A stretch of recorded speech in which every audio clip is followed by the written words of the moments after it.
Welcome to the Short Funk Podcast. I'm Tom Barbalet, and today, the benefit of cats. Since I moved to the US, I've owned cats. I've owned a lot of cats. I've owned in the vicinity of probably 7 cats, and we currently have 4 cats. One of them passed away, 2 of them we passed on.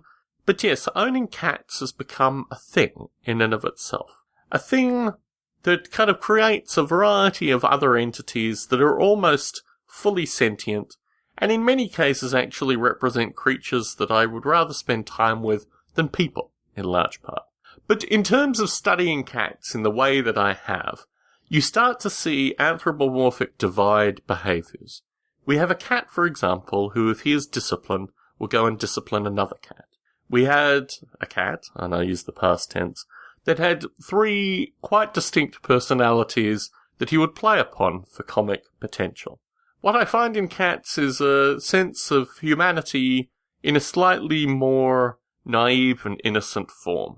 And certainly in terms of my studies of cats, and you'll find this in the original manuals of Noble Ape, if you find them out there on Amazon, is earlier experiences with cats, in particular tribal groups of cats in Malaysia. And these were feral cats that kind of formed, mafioso-like street gangs that, ran in packs and organised sit-down meetings and a variety of other things, kind of framed my sense of, on one sense, simian social interaction, because I had access to monkeys in Malaysia as well.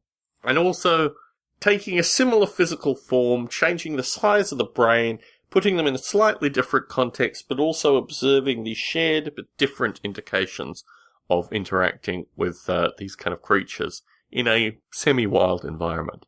One of the most curious experiences I had in Malaysia was when I was staying there one evening. I slept on the ground floor of my mother's house, and I woke up to realise that we were being burgled, and a thief was sticking his hand in through the grating.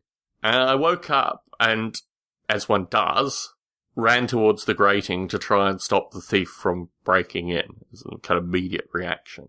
The thief's hand fell off. It turned out actually it was a cat. And it had human eyes. It was a large cat, probably about 2 feet long, foot and a bit high, very stocky, but it had the most curious eyes. It wasn't like a domestic cat or even a domestic feral cat. It was a Malaysian cat, some kind of forest cat that might have inbred with some domestic cats, but it was a distinctly different creature. I didn't spend any length of time looking into its eyes because it proceeded to run around the walls. I've rarely seen, you see these kind of motorcyclist stunt people occasionally, riding their motorcycles around in cages, spherical cages.